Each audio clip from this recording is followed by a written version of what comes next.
Hi everyone, and welcome to A Stitch in Time. Today is Tuesday, July 19th, 2022, and this is episode 224. My name is Carol, my Ravelry name is Knits and Pearls, and I am coming to you from the Fraser Valley of British Columbia, Canada, which is not too far from Vancouver. I hope you are all well and that you've had a good week and a half or so since we last spoke. I know that many of you right now are dealing with some extremely high temperatures, in some cases unprecedented hot weather, and I hope you're all managing to find a way to stay cool or relatively cool during the heat wave. I feel your pain. We went through something similar just over a year ago, and while I realize that in some places these types of temperatures are par for the course, those of us who live in more moderate climates are simply not set up to cope with them. Many of our homes and other buildings don't have air conditioning, and so it can be extremely challenging, not to mention dangerous.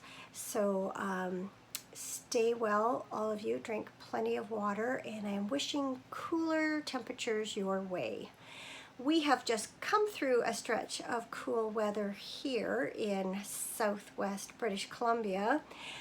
Today is the first of what is going to be somewhat of a heat wave, but it's nowhere near the temperatures that many of you are experiencing. Even so, I can feel this room starting to heat up, and I'm going to try and get through this episode before the sun starts shining through that window over there. So before I show you what I've been working on, I just want to remind you that the Year of the Stash make-along is taking place in the A Stitch in Time podcast Ravelry group. It will be running all year. There is the general Year of the Stash chatter thread that you can join in, and also a monthly personal sock yarn club. So feel free to join in anytime. Just check out the first post of each of the relevant threads, and that'll tell you everything you need to know to participate. I am still waiting to hear back from the winner of the June portion of the Year of the Stash chatter thread. So if you did participate and you haven't yet watched last episode, you might want to check that out and see if you're a winner. All right, this week I get to show you the Miss May mystery shawl without a spoiler alert, because all the clues have now been released and the spoiler pictures have been also put out there by Helen Stewart. On the other hand, if you're still not quite finished and don't want to be spoiled, I will just give you fair warning. I'm about to hold up my finished shawl in about 3 seconds here. So here goes. So there you go. Last week I had actually finished all of the knitting, but I hadn't yet blocked it. So here's how it looks in all its glory. I started out the shawl in entirely different yarn, and then partway through I changed my mind and I decided to knit it in these 4 colors of Hedgehog Fibers sock. So what I'm going to do is put this up over the screen, and I will tell you what all the colors are as I get to each section, and then you'll also be able to get a chance to look at all the different lace patterns. So first color is Monarch. Second is Hawk. This is Bramble. And then this is Birthday Cake. And I love how all the different speckles in all the different yarns just make them go together so well. And then I'll just show you the last section so you get a chance to see all of the lace patterns close up. And I decided to pin my points of my border out to make little scallops. So what I'm going to do so that you can see the shawl in its entirety is I'm just going to push the camera out a little bit, and then I'll hold it up so you can see it. So hold on. Hopefully I don't get, car sick or something doing this. should be enough. And I'm going to put this up right over my face.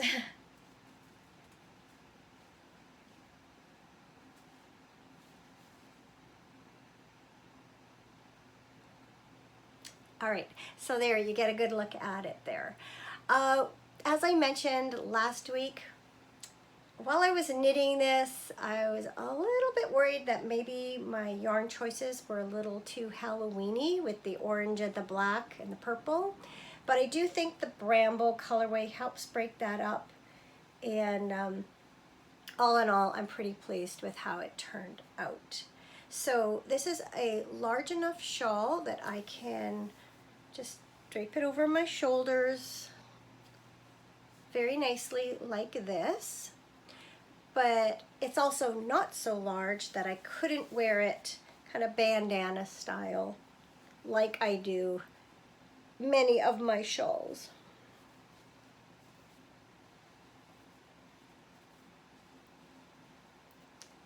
So there you have it. So yes, all in all, really pleased with how it turned out, and I quite enjoyed knitting all the different lace patterns. The color changes and the stitch pattern changes helped keep this a really interesting knit. I've been working on a lot of Stockinette lately, and so this was a nice change from it. I've continued to work on a lot of Stockinette projects, and I'm feeling the need for another sort of palette cleanser. So I'm not really sure what I'm going to pick up next, but for now I just have 3 other projects to show with you. One is a finished one, so I'm going to just bring this in a little bit closer and show you my other finished project. All right, so my second finished project is my July socks for the Personal Sock Yarn Club. Look how gorgeous and bright and fun those are. This is a yarn from Fiber Nymph Dye Works. It's her Bounce Base, and this is her 10 years of stripes and color colorway, and this is the bright version of that colorway. And what I did is I had a yellow mini from Fiber Nymph Dye Works that I added in for the heel. So this is my usual 64 stitch top down sock on a 2mm needle. I did traditional heel flap and gusset, rounded toe, and that's sort of how I've been knitting, I think, all of my sock yarn club yarns this year. It's just handy to have a plain stockinette sock on the go at all times, and I had various chances to work on this while doing some traveling and also just, you know, talking on the phone or watching TV or things of that nature. So anyway, yeah, not a whole lot more to say about those. I considered opening August's yarn live today, but then I sort of thought I should get another episode out before the end of the month, so I think I'll wait till then. And if not, you'll see them in the first episode in August. So love this yarn. It was just so summery and bright and fun. I really enjoyed working on those. So what I have to show you now are 2 sweaters that I've been working on. I am on the body on both of them, and I just keep going round, round, round with the occasional decrease and increase, and lots of stockinette. So the first of those is the Simple Stripes Pullover by Suvi Samola, which looks like that. And I was inspired to knit this by the yarns in my original Miss May Mystery Shawl. I liked the yarns together, I just didn't like them in the shawl, and then I ended up adding one more colorway in there and came up with this combination for my sweater. So 3 of these yarns, the turquoise or aqua, I guess, the green and the gray, are all from Sweet Fiber. This is the Sweet Merino Light base? Yes, Sweet Merino Light. So this is Tea Leaves, this is Smoke, and this is Sea Glass. So I'll bring those up closer so you can see. And then I added in this yarn from Madeline Tosh Merino Light. This is the Jupiter Moon colorway, and I like it because it picks up the green in this stripe. And then I had this skein of Tosh Merino Light in my stash also. It's the Cardinal colorway, and I like how it picked up these rusty red specks in the Jupiter's Moon colorway. So I just thought all together, I thought they worked, and I still think they work, although I'll let you in on a secret. I've been carrying all the yarns as I work, just in case I decide I don't like it and want to rip it out. I won't have all these short ends.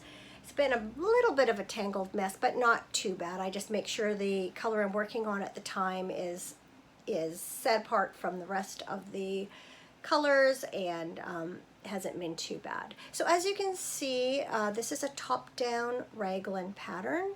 Does have long sleeves, which I do plan to do.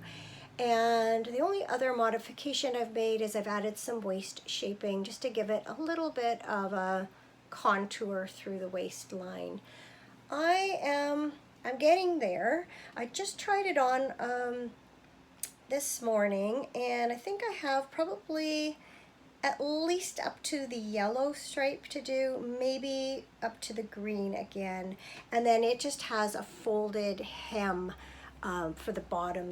There isn't any ribbing. So it's definitely getting there. Not quite fast enough to suit me, but I know the sleeves will go more quickly once I get there, because of course they're not as big around. And I think it does help to have all these different colors that you can, you know, kind of measure your progress by the stripe. So anyway, pretty happy with that, and it does fit really well. I'm doing the 38 size, but I'm using a little bit smaller needle, so it's going to be slightly smaller than what it would be. Now let me think about that. I might be wrong. Just something's making me question myself. Let me just make sure I'm not giving you false information.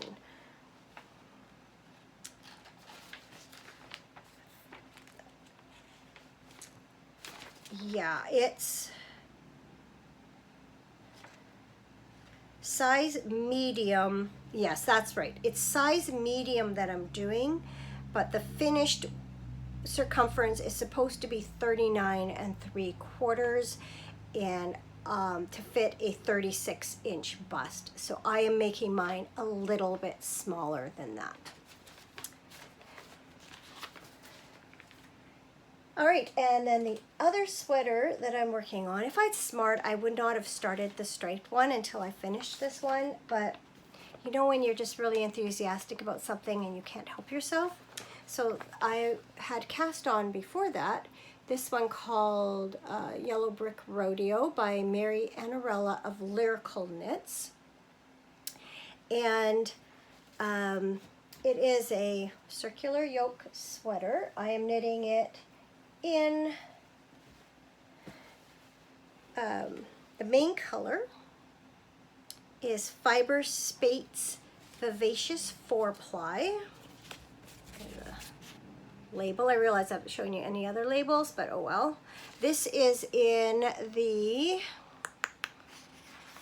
while you make notes, Deep Aqua colorway. And then I don't have the skein here, but the top is done with Flock Fiber Studio Take a Hike sock in the Frozen Dawn colorway. So here it is. It's got the zigzaggy brick pattern at the top. Oops, I'm caught on my necklace. Should be all right. I'll bring that closer so you can see the pastel colors through there. And then I'm also just on the body. I'm not quite as far as I am with my simple stripes. I've just started doing the increasing from the waist shaping. And I am using helical knitting here on the bottom, and I'm really happy with how it's not really pooling. Whoops. Color is being well distributed throughout. And I was gonna say I'm really enjoying it. That's not quite true. I am getting tired of stockinette. It's a good thing I do have these two sweaters to kind of swap out with, because it's a lot of stockinette, and it just goes and goes and goes. At the same time, it is just a super cute sweater, and I'm going to be glad when I have it. If I have enough yarn, I am considering lengthening these sleeves. As you can see from the pattern, they're just supposed to just have a little ribbed cuff on them. And I do like that look. I'm not sure how much I'll use a short sleeved sweater. I don't tend to wear my other ones that often. So we'll see. I may not have a choice. It might be I get to the end and I may not even have enough to really make that viable. So we'll see. We'll just see where I wind up once I finish the body. But I really think it's cute. I really like the colors, and definitely the top was fun to knit, even if the bottom is a little bit of a slog. So yeah, I think it's time. I need a little bit of a palette cleanser, I think. On the other hand, there's only about a week and a half left in the month, and the Fiber Nymph Dye Works Meomel is going to start again in August. And I am thinking about knitting a sweater for this quarter. And so I don't really want to start anything too complicated or too that takes too much time, because I would love to finish these other sweaters before I do that. So I might just set myself up for just another week and a half of all stockinette all the time, and see if I can't push through these two projects to get them done in time. We'll see. It doesn't make for very exciting podcasting or exciting knitting, but sometimes that's just how the projects are, right? All right, that's it for all the knitting and all the crafting. I haven't done anything else. I am feeling much, much better. Thank you all so much for your kind messages after last week's episode. I've heard back from some of you who have also recently come down with COVID, and I hope you're all feeling better too. This variant, I don't know which variant I had, but this B5 just seems to be running rampant right now in so many places. So I hope you all stay healthy. I don't wish it on anyone. So yeah, the only thing is I do find myself a bit tired sometimes, and I'm just giving in to that. If it's sort of late afternoon and I feel like closing my eyes for a little while, I've been doing that. And I just, if I wake up in the morning and I'm not quite ready to get out of bed, I just let myself go back to sleep for a while. I figure this is the time to just be kind to myself, and to me, sleep is the best way to get over things. But I find as each day passes, I'm feeling better and better. Although I think you can still hear it in my voice. I still feel like I'm a bit nasally, and I still have a little bit of a cough now and then, or a bit of a runny nose, but I imagine that'll go on for a little while. Been doing some work out in the yard. So that's this time of year where everything's growing, including the weeds. So trying to stay on top of that. The next day or two I really need to started, but I need to finish up all my flower baskets. I need to kind of trim those back a bit and pick off deadheads and feed them and kind of get them through the next stage of the summer. We had someone here yesterday trimming all our hedges so they look much nicer and tidier. So yeah, we've definitely been enjoying sitting out in the yard as much as we can, although this has been a very high water year, and therefore it's been a bad mosquito year. Apparently there's even a kind of mosquito, I think it's called the river mosquito, and they lay their eggs along the river banks, and they stay dormant for years until there is a high water year, and then they hatch. And apparently because we've had the cooler weather this spring, they've hatched later than usual, but they've developed faster than usual. And even here where we often are not bothered at all by mosquitoes, we sort of reach a point in the evening where they start to come out and we need to go back inside. We were at ball last night and they were pretty nasty out at the ball field. But what do you do about it? You just stay away from them as best you can. My daughter works at a pharmacy, and one of the pharmacists there makes a special cream for the mosquito bites that's fantastic. And if I can get it onto my bite right away, I find that it very quickly takes the swelling down and the itch away. And so I swear by that stuff. I think the only other kind of interesting thing we've been doing is on Sunday we went into Vancouver to watch a Vancouver Canadians baseball game. They are an affiliate of the Toronto Blue Jays, but they're down a few levels from them. I'd never been before. It's the old stadium. It's called Nat Bailey Stadium. I'd never been, but we went actually as part of a celebration of life for my husband's ex-brother-in-law. He passed away a couple of years ago, and of course at that time we weren't able to sort of hold gatherings, and so his son decided to just have some friends and family out to this ball field. Apparently he used to spend quite a bit of time there, and he also score kept for them for a couple of years. And he just thought that would be a fitting way to pay tribute to him. So Cameron's brother, one of them, came over from Victoria for the event, and then we knew him, of course, and then Cameron's brother-in-law's son and his wife, who we've known for many years now.